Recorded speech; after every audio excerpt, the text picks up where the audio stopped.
इल्ज़ाम पार्ट 2। तुझे अब डॉक्टर के पास जाना चाहिए। 8वां महीने का आखिर चल रहा है। कोई परेशानी हो जाए? वैसे भी तू बहुत कमज़ोर है और बच्चा बहुत सेहतमंद। बेबे, ये मर्द की औलाद है, ताकतवर तो होगा ना। और वैसे भी मैंने अपने बच्चे को ऊपर वाले के हवाले कर दिया, वही उसकी हिफाजत करेगा। कियारा सुकून भरे अंदाज में बोली, पुत्र, इसका बाप क्यों नहीं आता? तुझे ज़रूरत है उसकी। तूने कहा था ना 5वें महीने तक आ जाएगा। अब तो 9 महीने होने को आए। बेबे, वहाँ वो बाहर विदेश में बहुत काम है। जब काम ख़त्म हो जाएगा तब वो आ जाएंगे। कियारा ने नज़र झुकाए हुए कहा, लेकिन पुत्र, तू उसे बता दे कि तेरी जान को ख़तरा है। यहाँ पे आकर के तेरी और अपने बच्चे की देखभाल कर ले। बेबे ने उसकी बताई हुई कहानी के पेश नज़र बोला। अचानक से कियारा का दिल बहुत बुरी तरह घबराने लगा, जैसे कुछ बुरा होने वाला हो। उसे बेली के नीचे हिस्से में पेन शुरू हो गया था। बेबे, अभी तो 9 महीने में 2-3 दिन बाकी हैं। मुझे दर्द क्यों हो रहा है? वो दर्द से बुरी तरह तड़पी।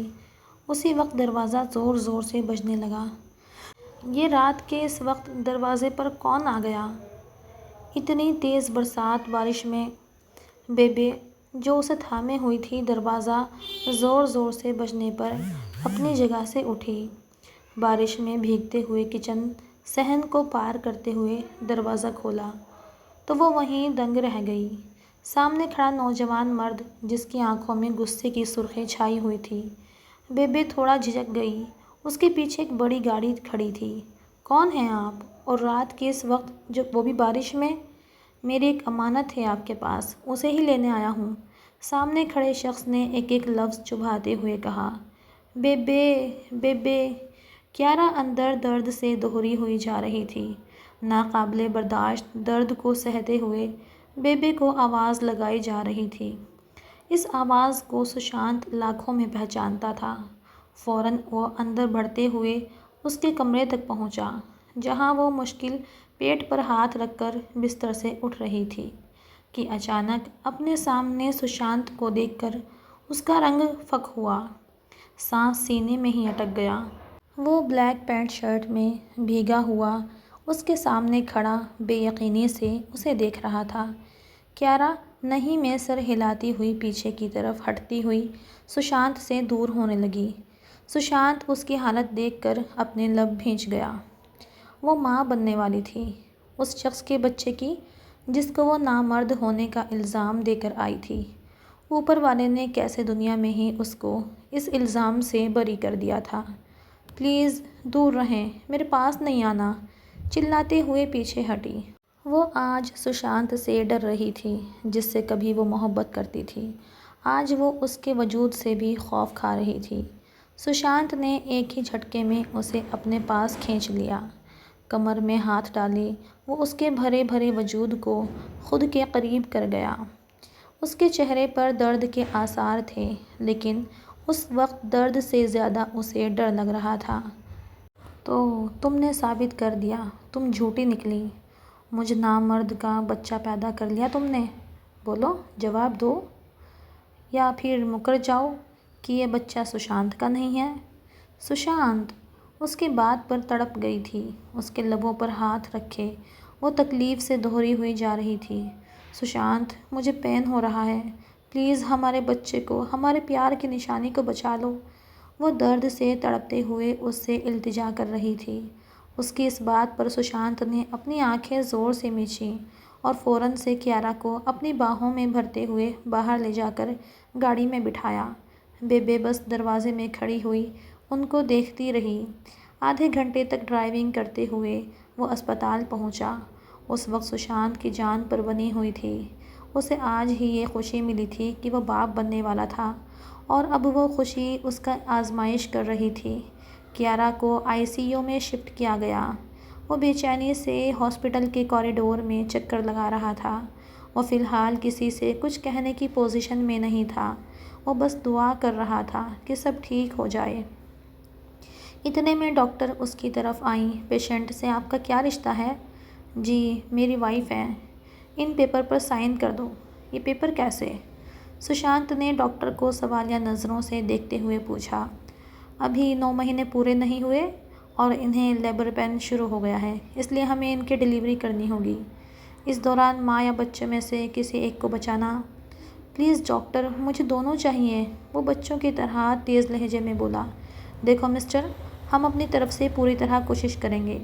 हमारे लिए दोनों ही अहम हैं, लेकिन किसी भी गंभीर सूरत में हमारी फर्स्ट प्रायोरिटी माँ होती है। वो सुशांत को हौसला दे रही थी या हौसला छीन रही थी, उसे कुछ समझ नहीं आ रहा था। सुशांत ने पेपर्स पर साइन कर दिए। दुआ करते रहें, सब ठीक हो जाएगा। दुआओं से तकदीर का लिखा मिट जाता है। डॉक्टर जा चुकी थी। सुशांत ने दीवार के साथ टेक लगाते हुए आंखें बंद की। न जाने और कितनी आजमाइशें बाकी थीं। दुआ करें, दुआ से तकदीर का लिखा मिट जाता है। सुशांत के बाद दिमाग में यह बात फिट हुई थी। ये दुनिया का पहला शख्स था जिसकी बीवी ने नामर्द होने का ताना मारा था, लेकिन फिर भी उसकी और अपने होने वाले बच्चे की सलामती के लिए दुआएं कर रहा था। और उसकी दुआओं की शिद्दत थी कि ऊपर वाले ने सुन ली। माँ और बच्चा दोनों ही को ऊपर वाले ने बचा लिया। लेकिन प्रीमेच्योर डिलीवरी की वजह से बच्चे को कुछ वक्त के लिए मशीन में रखा गया। ज़्यादा ख़तरे वाली बात तो नहीं? वो घबराया। अरे नहीं, बच्चा सेहतमंद है। डॉक्टर, कियारा को कब होश आएगा? वो बेचैनी से सवाल पर सवाल किए जा रहा था। आ जाएगा, don't worry, she is okay. Normal delivery हुई। आपकी वाइफ बहुत हिम्मत वाली हैं। अभी होश में ही थी। उन्हें वार्ड में शिफ्ट करते हैं तो आप मिल सकते हैं। डॉक्टर उसे तसल्ली देकर जा चुकी थी। मोबाइल पर मुसलसल दीपांशु की कॉल्स आ रही थी। आज उसकी शादी थी और काफ़ी देर हो गई थी। सुशांत घर नहीं लौटा था। दीपांशु सबसे ज़्यादा उसकी केयर करता था और अभी वो बहुत परेशान हो रहा था। दीपांशु, आ जाओ बेटा। वो जानता तो था आज तुम्हारी और अनाया की शादी है। अगर वो फ़ोन नहीं उठा रहा तो वो नहीं आना चाहता, इसलिए बेहतर है उसे उसके हाल पे छोड़ दो, मीरा जी ने दुखी होते हुए कहा। दीपांशु की ज़िद के आगे उन्हें हार माननी पड़ी और एक हफ्ते में ही उसने अनाया से शादी करनी थी। लेकिन उसका भाई उसमें शामिल नहीं हुआ था। उसका गुस्सा बढ़ता ही जा रहा था। शादी हॉल से बाहर निकलते ही सभी अपनी अपनी गाड़ियों की तरफ बढ़े थे। दीपांशु अनाया को लेकर अपनी गाड़ी की तरफ बढ़ा। उसी गाड़ी में बिठाकर खुद ड्राइविंग सीट पर आया। दीपांशु बेटा, गाड़ी ध्यान से चलाना, मीरा जी उसे गुस्से में देखकर कहे बिना न रह सकी। वो उनकी तसल्ली के लिए हाँ में सर हिलाता हुआ ड्राइविंग सीट पर बैठ गया। साथ ही दुल्हन बनी बैठी अनाया का दिल बिल्कुल बेजान हुआ था। उसके अंदर इस शादी को लेकर कोई भी जज्बात नहीं उभरा था, क्योंकि वो जानती थी इस शादी के पीछे दीपांशु की ज़िद और बदला था। गाड़ी तेज़ रफ्तार से आगे बढ़ रही थी। वो लहंगे के ऊपर बड़ा सा दुपट्टा लपेटे हुए थी और उसी से अपना चेहरा ढका हुआ था कि एकदम गाड़ी के टायर चरचराए। दीपांशु बार बार गाड़ी स्टार्ट करता रहा, लेकिन वो ना हुई। मजबूरन गाड़ी से बाहर निकलकर उसने बोनट उठाकर चेक किया और उसे बंद करके वापस पलट ही रहा था कि किसी ने बहुत ज़ोर से पीछे से उसके सर पर वार किया। वो पूरी तरह चकराता वहाँ से पीछे हटा। अपने पीछे गुरु को देखकर उसका दिमाग फ़ौरन अलर्ट हुआ। वो एक बहुत बड़ा गुंडा था और उसके गैंग को दीपांशु ने ही ख़त्म किया था। उसका भाई भी मर चुका था, जिस वजह से वो पागल हो रहा था और वो काफ़ी दिनों से दीपांशु की ताक में था। दीपांशु भी काफ़ी अलर्ट था, पर आज गुस्से में वो अपने साथ सिक्योरिटी लाना भी भूल गया। वो बिल्कुल निहत्था था। गुरु हाथ में डंडा उठाए दीपांशु को देखकर हंसते हुए कहता है, बहुत टॉप चीज़ समझता है ना तो खुद को, आकर मुकाबला। इतना कहते हुए गुरु ने फिर से वार किया, लेकिन दीपांशु ने उसका यह वार रोक लिया और एक ज़ोरदार मुक्का उसके पेट में दे मारा।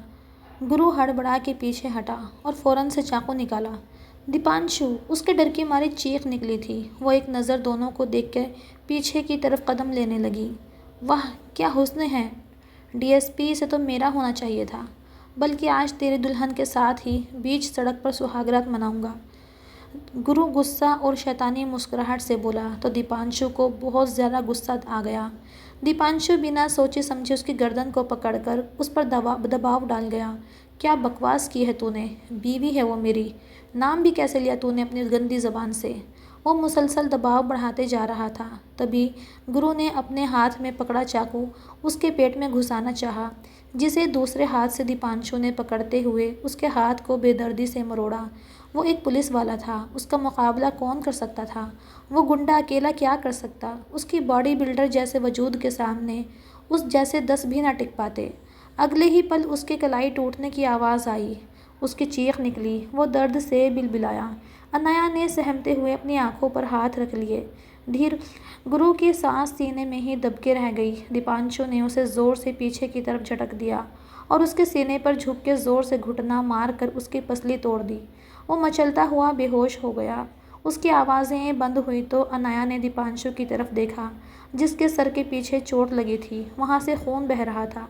दीपांशु ने जेब से रुमाल निकाल के अपने सर के पीछे रखा। आज की कहानी का दूसरा भाग यहीं तक था। तीसरा और अंतिम भाग कल अपलोड किया जाएगा।